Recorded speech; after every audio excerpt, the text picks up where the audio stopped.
Class 7 আর 9-এর তোমাদের খুব একটা গুরুত্বপূর্ণ কোয়েশ্চেন, সমভূমির গুরুত্ব বা মানব জীবনে সমভূমি হচ্ছে গুরুত্বটা কি, এটা তোমরা এইভাবে লিখবে, তাহলে কিন্তু পুরো নাম্বারটা পাবে। দেখো দেখে নাও, হচ্ছে সভ্যতার উষালগ্ন থেকে মানব জীবনে সমভূমির গুরুত্ব অপরিসীম।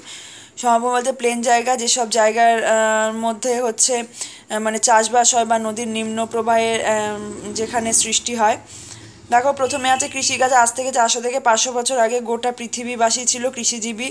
তখন থেকে সমভূমিকে কেন্দ্র করে কিন্তু মানুষ চাষবাস শুরু করেছে। পরিবহন, সড়ক ও রেল পরিবহন ব্যবস্থা সমভূমিকে কেন্দ্র করে গড়ে ওঠে। অন্য ভূপ্রাকৃতিক অবস্থায় পরিবহন উন্নত কিন্তু নয়। বাণিজ্য, অধিক মানুষের সমাবেশ, উন্নত পরিবহন অবস্থার কারণে সমভূমি বাণিজ্যে উন্নত হয়েছে। শিল্প, কৃষিতে উৎপন্ন দ্রব্য দিয়ে কৃষিভিত্তিক শিল্প, মালভূমি থেকে উত্তোলিত খনিজ দ্রব্য নিয়ে সমভূমিতে খনিজ ভিত্তিক শিল্প সমাবেশ গড়ে উঠেছে। নেক্সট হচ্ছে বাসস্থান, সহায়ক, কৃষি, শিল্প, বাণিজ্য, স্বাস্থ্যকেন্দ্র, শিক্ষাকেন্দ্র প্রভৃতি মানুষের প্রয়োজনীয় বিষয়ের সমাবেশ সমভূমিতে গড়ে ওঠায় মানুষের জীবিকা ও জীবনের প্রয়োজনে সমভূমিতে বসবাস করে।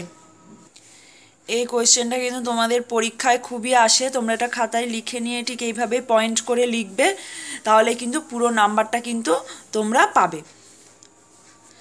আমি তোমাদের প্রত্যেকটা নোট কিন্তু বুঝিয়ে দিচ্ছি কিভাবে লিখবে, প্লাস হচ্ছে নোটগুলো আমি দিয়ে দিচ্ছি, তাই চ্যানেলটা সাবস্ক্রাইব করে রেখো। তাহলে এইভাবেই যদি প্রত্যেকটা নোট তোমরা লেখো, তাহলে কিন্তু তোমরা পুরো নাম্বার কিন্তু পাবে।